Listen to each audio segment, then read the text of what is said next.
Amos Opeyemi is the most promising talent Nigeria has seen in ages. His dribbling ability is off the charts, but that won't matter if he can't make an impact at the upcoming U20 World Cup and be scouted to Europe. The U20 World Cup has been a tournament where young talents can make a name for themselves. Messi, Aguero, Milinkovic-Savic, and Pogba have all appeared and excelled.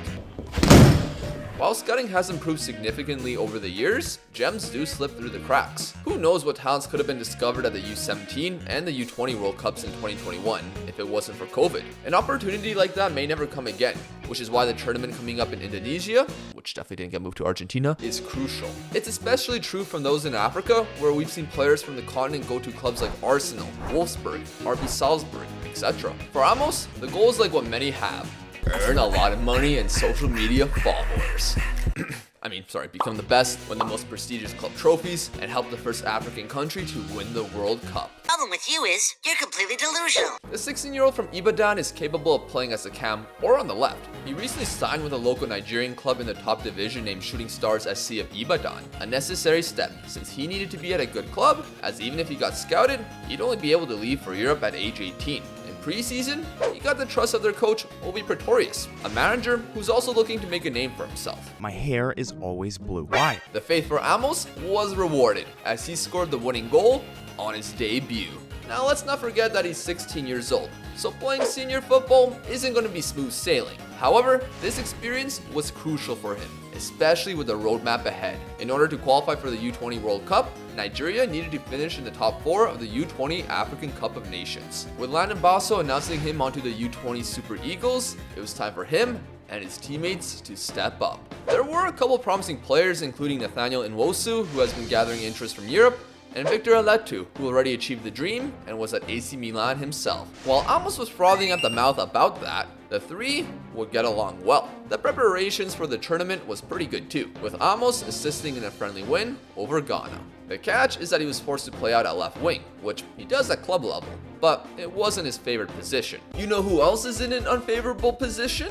Me, because I have to win the Champions League with a club from Oslo, Norway, and my Twitch chat decide, let's not pick the first division team, go to the second division. So that'll be happening on my Twitch channel while all of this is going on. So if you like live streams, check me out here at these specific times. Nevertheless, the U20 AFCON was beginning, and Nigeria were in the same group with Algeria, Ivory Coast, and Angola. In the opening fixture, Amos was showing promise. He missed a massive opportunity in the 38th minute and smacked the crossbar just after the half. However, he was getting tired pretty quickly. With another shot in the 59th minute soon leading to Nigeria's opener, they would hold on. Although, Amos was subbed off in the 67th. In the second fixture, it was the Ivorians who would open the scoring. Nigeria immediately equalized. Although, for Amos, it was more of the same story.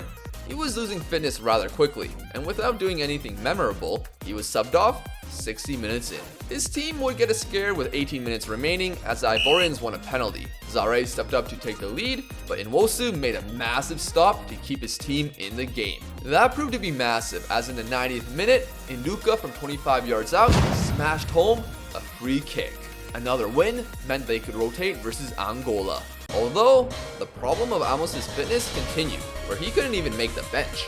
Was it a message from the coach? Regardless, Nigeria won 2-0, making the semi-final and officially qualifying for the U20 World Cup. In the semi-final, they would face Ghana, where the Ghanaians got a contentious penalty. There was mass outrage as they slotted it in, and they would double their lead, scoring an incredible free kick. Amos continued to have fitness issues as he struggled and was subbed off well before Nigeria's consolation goal. The Super Eagles would finish third in the tournament with 2 late goals versus South Africa, although once again, Amos was disappointing. 4 starts and a 6.45 average rating wasn't going to catch anyone's eye, while all the plaudits went to Nwosu, who kept 3 clean sheets. Ivory Coast would win it all, defeating Ghana in the final, but it was time to prepare for the U20 World Cup, which was happening in just 3 months. The lead-up saw Amos' league form improve, as he ended his season with 5 goals and 3 assists. He also got to participate in the Under-23 AFCON qualifiers, where he scored and assisted in a match versus Lesotho. The U20 boss Landon Basso was also trying to adjust his system to get the most out of him.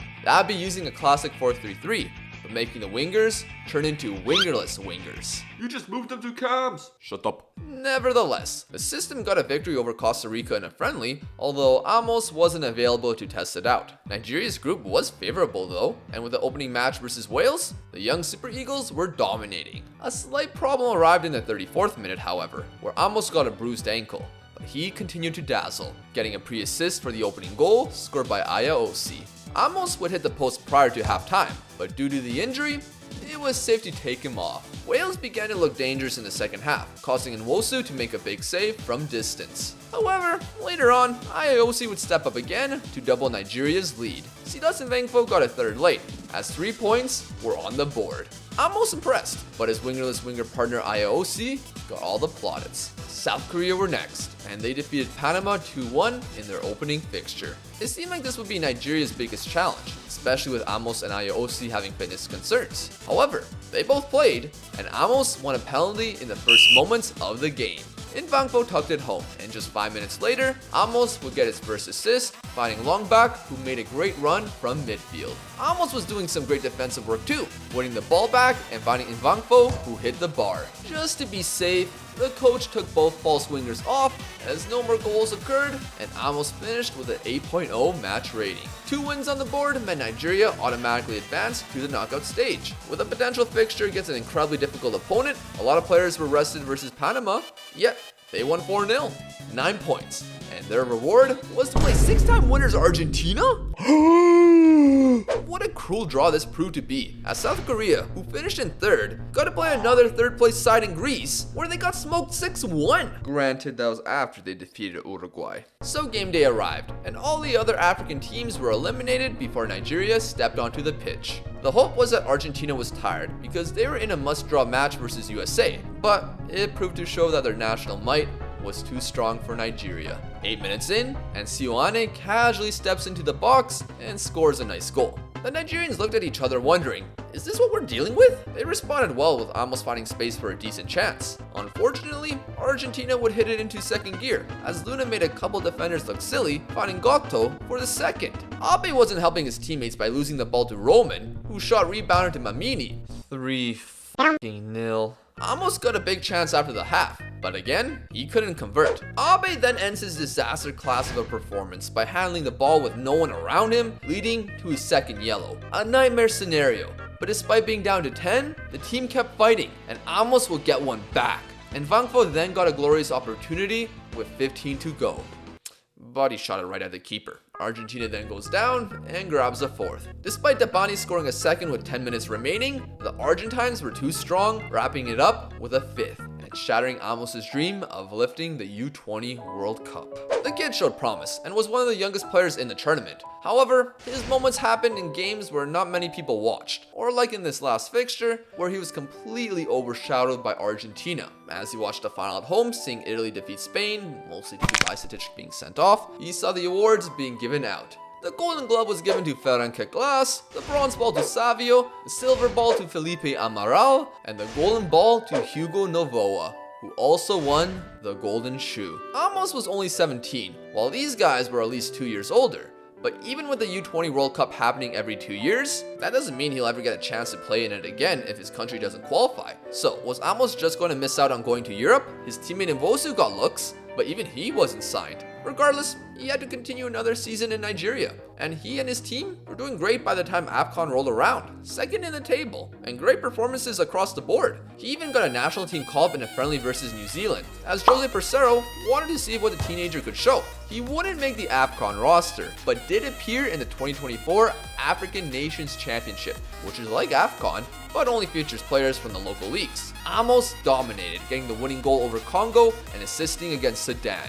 Unfortunately, he got injured and was out for the rest of the tournament, seeing Nigeria lose in the quarters. He'd miss over a month of action, and in the few months he wasn't with his club team, they completely fell off a cliff, winning 4 matches in 4 months. Who knows what Obi Pretorius did with that team while he was gone, but he got sacked at the end of the season and retired from football. Although, there was a glimmer of hope with Amos. All these international appearances, including a second cap at senior level in a friendly versus Uganda, there was one team beginning to take notice. Amos was 18 and was eligible to go to Europe, and his dream materialized as for 64K, he was transferred from Shooting Stars to Nice of France. That's where his journey continues, where the goal is to establish himself as a starting player.